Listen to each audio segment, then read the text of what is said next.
Assalamu alaikum. My name is Raihan DOHA.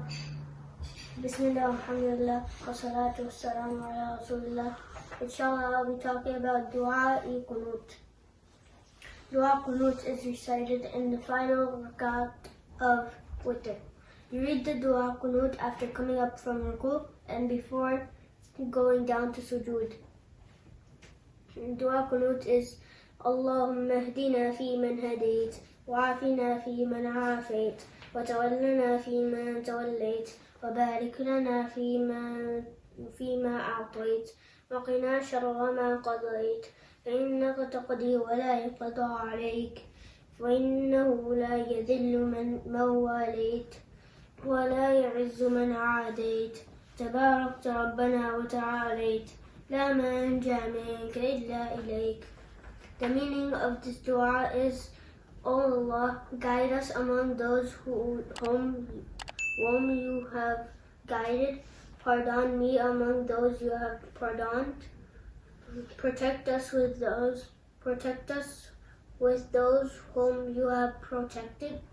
Bless us in what you have bestowed on us, and save us from the evil of what you have decreed. For verily you decree and none can influence you, and he is not humiliated from whom you have befriended, nor is he honored, the one who is your enemy. Blessed are you, our Lord, and exalted. There is no place of safety from you except with you. Keep the feet, fill the gaps. Allahu Akbar.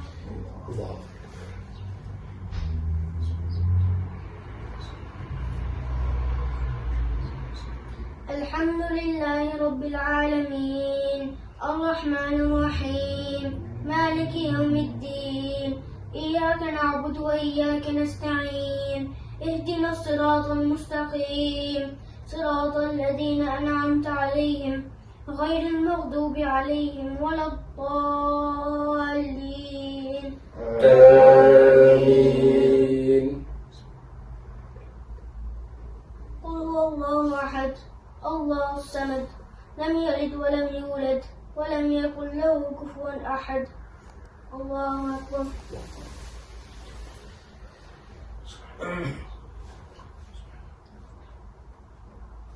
Sallallahu man hamidah.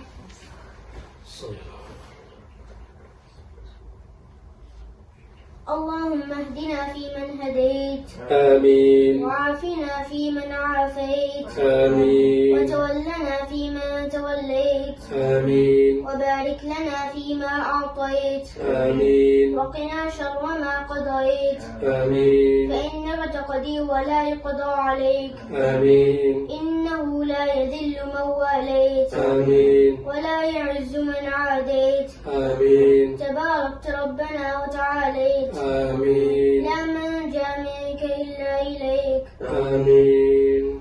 الله أكبر.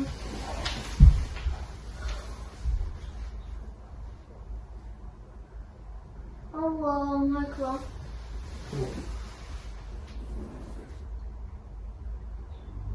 الله أكبر.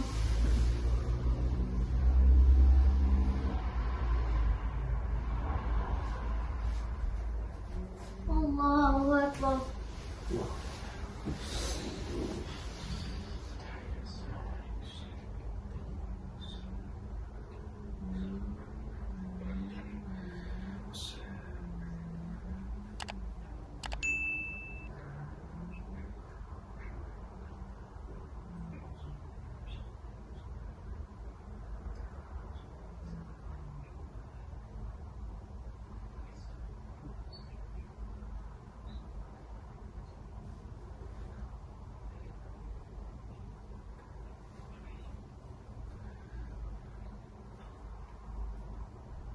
السلام عليكم ورحمة الله.